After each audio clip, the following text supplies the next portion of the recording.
Hi, this is a lecture on the modes of regulation.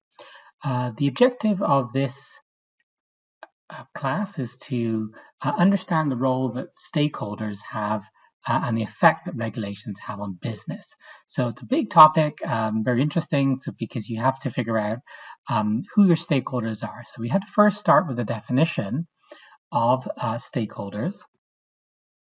You'll see the definition here is an individual or group who can influence or is influenced by the achievement of an organization's purpose.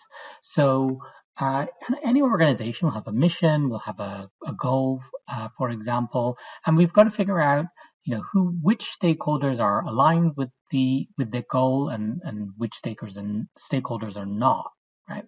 And this is a key responsibility of managers. Managers have to manage these relationships, understand them, monitor them, and try to figure out how to move the business forward. Another aspect that managers are going to be concerned about is issues management. Now, issues management is a systematic process by which a corporation can identify, evaluate, respond to those economic, social, environmental issues that may significantly impact upon it. Right. So when we define what an issue is, it's a point in question or a matter that is in dispute where different views are held on uh, or what ought to be corporate performance, right, based on management or stakeholder expectations. Now, the reason this is going to be important, not just for this class, but for your papers, is because you're going to have to figure out what the issue is. And that's a really big part of any exercise, both in research and in a business. So we've got to narrow down the scope of the inquiry somehow, and you do that by framing the issue. And how well you do that will be related to how much research you've done, how well you know the topic, how well you know the stakeholders. So different ways of looking at stakeholders. You can analyze stakeholders by doing what's known as a basic stakeholder analysis. There are different stakeholder types. You can look at how to influence stakeholders, how to relate stakeholders to social capital. And then in the second part of the class, we'll look at government regulation. And here, what we're interested in is two questions, essentially, is what degree of regulation is required and what form regulation should take. So we would look at the spectrum of regulation. There's a very, very broad range of regulations relating to markets, all the way down to self-regulation, and of course, government.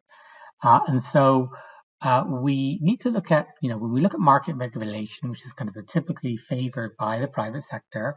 I say typically because in some cases they want regulation for other stakeholders, not themselves, which is a kind of a cynical view.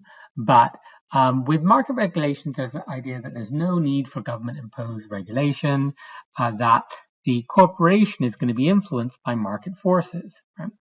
And then the government doesn't interfere with business, right? So consumers basically force companies to behave in certain ways by either refusing to purchase or through boycotts, let's say. Self-regulation is a form of regulation based on, for example, corporate self-regulation, where the company makes decisions on what its values are, what its ethics will be, and how it wants to regulate itself.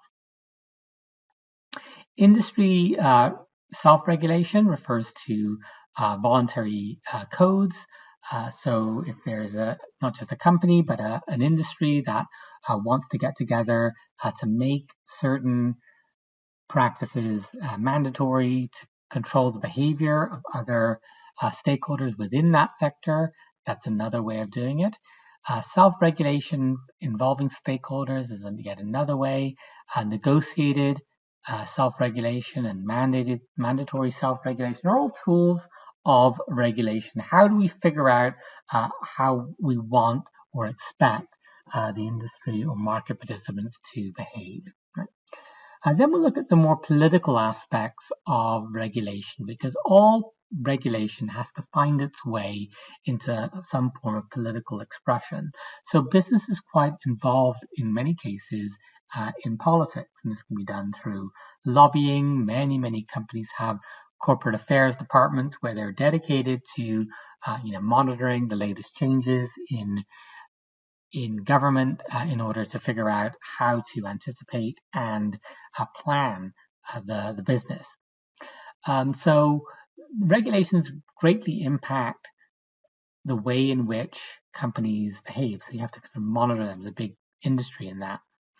And then we look at ethics in government. So how privatization has affected the involvement or appropriateness of the involvement of government in business. We can look at ethics in workplace, the workplace ethic, the idea that work is a purposeful activity, which is valuable in and of itself.